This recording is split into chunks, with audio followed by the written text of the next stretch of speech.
Assalamualaikum warahmatullahi wabarakatuh. Kembali lagi di LKC News bersama saya Muhammad Zidan Al-Baihaqi yang akan menyampaikan berita terbaru tentang LKC. Investasi tak pernah rugi. Pembangunan Masjid LKC terus dikebut. Satu lagi pembangunan yang ditargetkan rampung pengerjaannya di tahun 2022 ini, yakni pembangunan Masjid Agung LKC. Kini pembangunan masjid ini sampai proses pengerjaan di tahap lantai 2. Satu lagi pembangunan yang ditargetkan rampung pengerjaannya pada tahun 2022 ini, yakni pembangunan Masjid Agung LKC yang berada di Komplek Pondok Pesantren Islamic Center LKC Putra. Dalam bestek proyek masjid diperkirakan akan menelan biaya 8 miliar lebih. Di sini Baitul Mal LKC berperan aktif mengajak kaum muslimin untuk mempercepat penyelesaian pembangunan masjid ini. Kini pembangunan masjid ini sampai proses pengerjaannya tahap lantai 2. Tiap hari sekitar 17 orang pekerja tukang batu, pembantu tukang hingga tukang las bahu-membahu menyelesaikan pembangunan tahap 2. Dari pantauan di lapangan, kegiatan pengecoran seluruh tiang penyangganya sudah rampung. Akhirnya tahun 2021 kemarin terlihat gilirannya memasang rangka baja dalam proses penyambungan.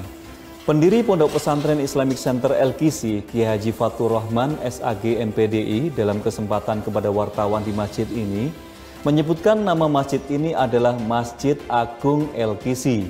Ukuran bangunannya adalah 40 x 40 meter persegi dengan tingkat bangunannya 3 lantai.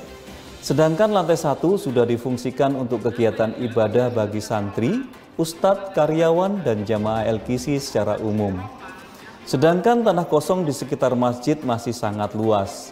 Karena masjid ini berada di sisi utara lapangan olahraga santri, Komplek Pendidikan dan Asrama Santri Putra Dusun Kemuning, Desa Mojorejo, Kecamatan Pungging, Kabupaten Mojokerto. Dari pemantauan sehari-hari di Masjid Agung LKC, wartawan menyaksikan pemanfaatan masjid untuk ibadah tak pernah berhenti di lantai 1. Hampir selama 24 jam tampak geliat kegiatan santri di masjid ini.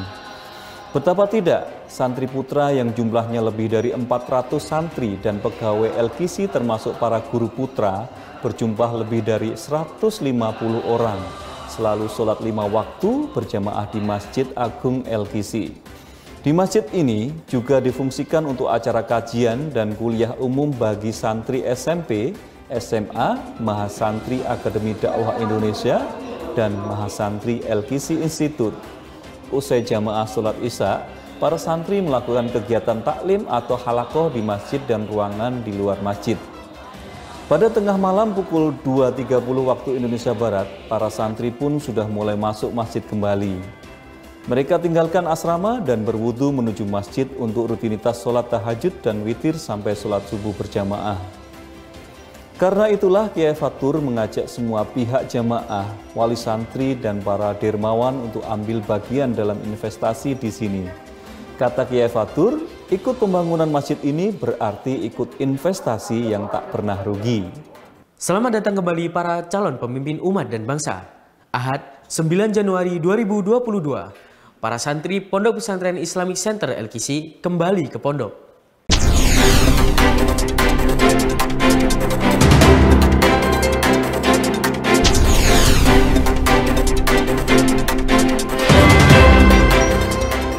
Selamat datang kembali para calon pemimpin umat dan bangsa. Ahad 9/1, para santri Pondok Pesantren Islamic Center PPIC LKC kembali ke pondok. Para santri yang sebelumnya pulang tanggal 19 Desember tahun 2021, hari ini harus kembali.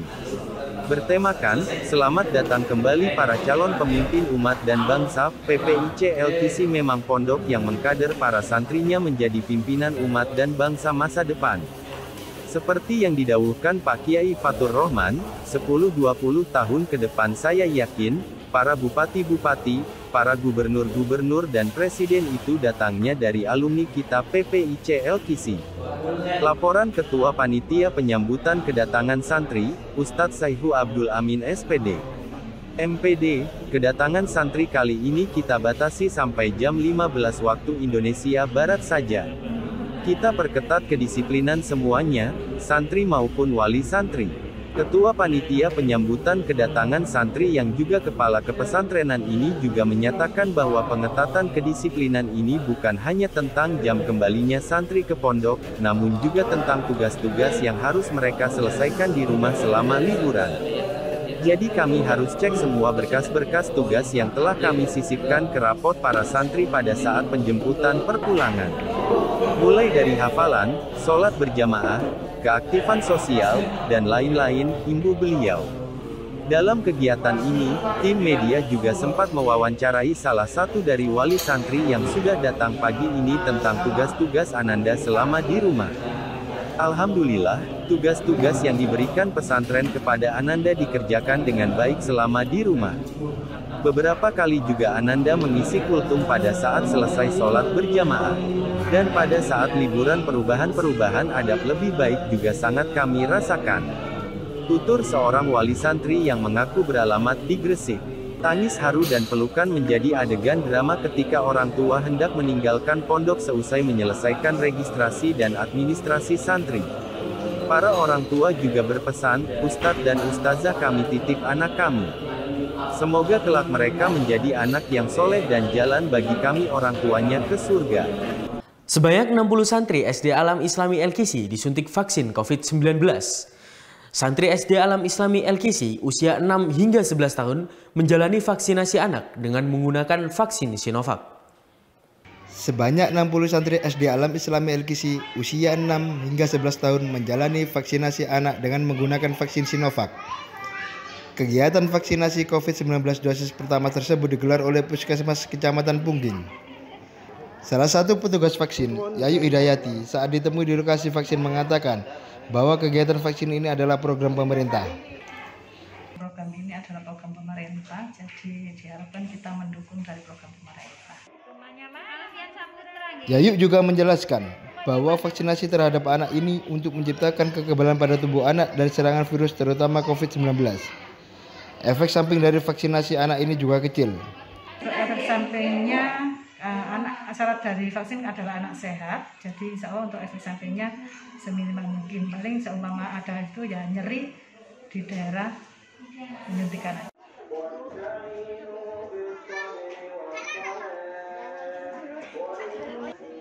Gimana rasanya habis divaksin, Dik? Enggak sakit, cuma ada kayak digigit semut. Gitu ya? Berarti nggak ada rasa sakit sama sekali ya? Selain itu, Kepala SD Alam Islami El-Kisi, Ustazah Suciati, juga turut mendukung program vaksinasi anak ini. Beliau mengatakan bahwa sebelumnya sudah ada konfirmasi dari Puskesmas Kecamatan Pungging tentang kegiatan ini. Jadi sebelumnya sudah ada konfirmasi dari pihak Puskesmas Kecamatan Pungging terkait dengan kegiatan vaksinasi COVID-19. Dan langsung kami sampaikan kepada seluruh wali santri, sekaligus kami berikan surat pernyataan kepada mereka, apakah mengizinkan ataukah tidak. Beliau juga berharap dengan adanya vaksin COVID-19 ini, para santri dalam keadaan sehat sehingga bisa melaksanakan kegiatan pembelajaran tatap muka. Harapan kami dengan adanya vaksinasi COVID-19, kami berharap anak-anak dalam keadaan sehat sehingga bisa melaksanakan kegiatan pembelajaran tatap muka sebagaimana yang kita harapkan. Karena memang pembelajaran tatap muka bagaimanapun anak-anak ini lebih bersemangat dibandingkan dengan ketika mereka itu belajar daring. Terlebih kalau di SDAI El-Kisi itu ada program unggulan tahsin dan tahfidz yang ini kalau misalnya tidak melalui pembelajaran tatap muka tidak bisa dilaksanakan secara optimal. Dari Mojokerto, Ahmad Tulus Dirjo melaporkan. SMA Muhammadiyah 1 Taman Sidoarjo mengikuti kegiatan Daurah Al-Quran di Pondok Pesantren Islamic Center El-Kisi. Sebanyak 31 orang telah hadir di El-Kisi pada hari Rabu 12 Januari 2022 pada pukul 10 waktu Indonesia Barat. SMA Muhammadiyah 1 Taman Sidoarjo mengikuti kegiatan Daurah Al-Quran di Pondok Pesantren Islamic Center El-Kisi. Sebanyak 31 orang telah hadir di El-Kisi pada hari Rabu 12 Januari 2022 pukul 10 waktu Indonesia Barat. Diawali dengan pembukaan kegiatan daurah oleh Ustadz Ali Murtado selaku pengampu tahfidz di LKC. Kemudian dilanjutkan dengan penyampaian dari perwakilan Semamita dan ditutup dengan ramah tamah. Semua sangat antusias. Ada sekitar 5 guru pembimbing dan 26 siswa-siswi dari Semamita yang terlibat dalam kegiatan daurah Al-Quran ini. Adapun pembimbing dari LKC ialah Ustadz Ali Murtado, Ustadz Muhammad Miftah Farid, dan Ustadz Bintang Prawira Kusuma yang akan mendampingi siswa SMA Muhammadiyah 1 Taman. Kemudian ada Ustadzah Indah Indrayani, Ustadzah Rif'atul Rizki, dan Ustadzah Zahra Surashida yang mendampingi para siswi. Kegiatan ini merupakan tindak lanjut dari MOU antara SMA Muhammadiyah 1 Taman Sidoarjo dengan Pondok Pesantren Islamic Center LKC guna untuk meningkatkan kemampuan siswa dalam menghafal Al-Quran dan memperdalam ilmu ad-din. Perlu diketahui bersama, kegiatan daurah Al-Quran ini dilaksanakan agar anak-anak kami merasakan sesuatu yang berbeda atau pengalaman yang berbeda. Kalau belajar di SMA Muhammadiyah, pengalamannya begini. Kalau belajar di Pondok LKC, pengalamannya begini. Karena saya yakin, pengalaman menjadi modal berharga untuk menjadi kesuksesan para siswa, ujar Miftahul Jannah MPD, selaku Waka Keagamaan yang akrab dipanggil Pak Miftah. Ia juga menyebutkan bahwasannya kegiatan daurah Al-Quran ini akan berlangsung selama sepekan, mulai dari 12 hingga 19 Januari 2022. Dari kegiatan daurah Al-Quran ini diharapkan siswa-siswi yang terlibat dapat menjadi pioner kebaikan bagi teman-teman lain yang ada di sekolah. Kami juga mengucapkan terima kasih dan berharap setelah kegiatan ini berlangsung akan memberikan dampak perilaku yang baik kepada siswa-siswi sekembalinya dari kegiatan daurah Al-Quran, ucap Pak Miftah. Menanamkan adab sejak dini, KBTK LKC beda dengan yang lain. KBTK LKC merupakan sebuah lembaga pendidikan usia dini yang menyajikan konsep pendidikan berbeda dengan lembaga lainnya. KBTK LKC merupakan sebuah lembaga pendidikan usia dini yang beralamatkan di Dusun Mojodadi, Desa Purworejo, Kecamatan Pungging, Mojokerto. KBTK LKC berdiri pada tahun 2015 dengan menyajikan konsep pendidikan yang berbeda dengan lembaga lainnya. Di KBTK LKC, murid tidak diajari untuk belajar membaca dan menulis atau bernyanyi seperti lembaga KBTK pada umumnya. KBTK LKC lebih memperhatikan pertumbuhan dan perkembangan anak berjalan dengan optimal. Oleh karena itu, pembelajaran di KBTK LKC menekankan pada pembelajaran ulumuddin dan pengembangan kemampuan dasar anak dengan model pembelajaran yang menekankan faktor adab dengan metode yang menyenangkan. Di KBTK LKC ini kami punya tujuan yang besar, yaitu mencetak generasi yang beradab, penghafal Al-Quran dan hadis. Maka untuk dari itu, program-program yang kami jalankan pun tidak jauh dari itu. Yang pertama, kami mengajarkan mereka, menanamkan adab kepada mereka. Pertama itu kepada Allah SWT dengan beribadah.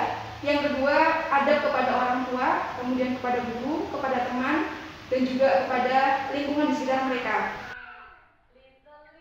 Selain itu, para murid juga diajarkan bagaimana menghafal Al-Quran dan Al-Hadis dengan senang dan mudah sehingga tidak ada beban bagi mereka untuk menghafalkannya.